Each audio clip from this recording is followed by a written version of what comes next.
பல முறை சிரிச்சிருக்கேன் யோகி பாபுவோட டைமிங்கில் வந்து. அவர் அல்டிமேட் அவர். அப்புறம் அவர் சொல்லி முடிச்சுட்டு அவர் மூஞ்சி வச்சுப்பாப்புல. அது வந்து எனக்கு யோகி பாபு எப்பவுமே ரொம்ப ஆச்சரியமான, ஏன்னா ஆச்சரியமான ஒரு ஆக்டர் தான், நண்பராகவும் சரி.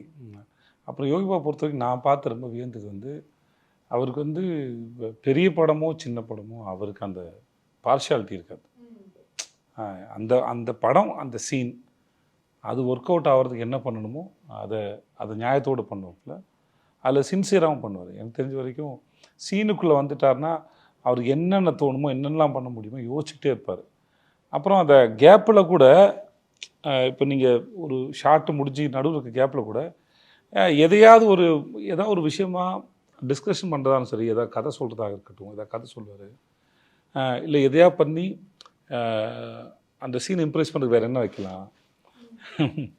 ஏதோ இந்த இவரை பார்க்க போகிற ஒரு காட்சி வரும்போது எங்கள் ப்ரொடக்ஷனில் மாதவன் ஒருத்தர் இருப்பார்.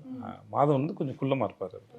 ஓகே, இல்லை மாதவனுக்கு வந்து எக்ஸசைஸ் பண்ணி விட்டாரா, சட்டை கழட்டி எக்ஸசைஸ் பண்ண விட்டு ஏதாவது ஒரு வகையில் என்னெல்லாம் முடியுமோ அது வந்து இறங்கி அது வேலை செஞ்சுட்டே இருப்பாப்புல. ரொம்ப எனக்கு இன்ன வரைக்கும் எவ்வளோ படம் நடித்தாலும் அவங்களாம் எப்படி அது. இப்போ நான் போட்னு ஒரு படம் பார்த்தேன், அவரோட சிம்புதேவன் சார் படம் பார்த்தேன். அதில் இருக்க அந்த சீரியஸ் ரோலே ரொம்ப அழகாக ஜஸ்டிஃபை பண்ணுவார்.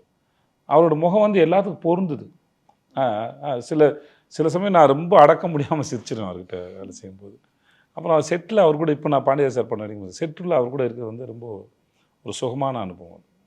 ஷார்ட் முடிச்சுட்டு பேசும்போதும் சரி, அந்த கெமிஸ்ட்ரி தான் ஸ்க்ரீனில் ஒர்க் அவுட் ஆகுது.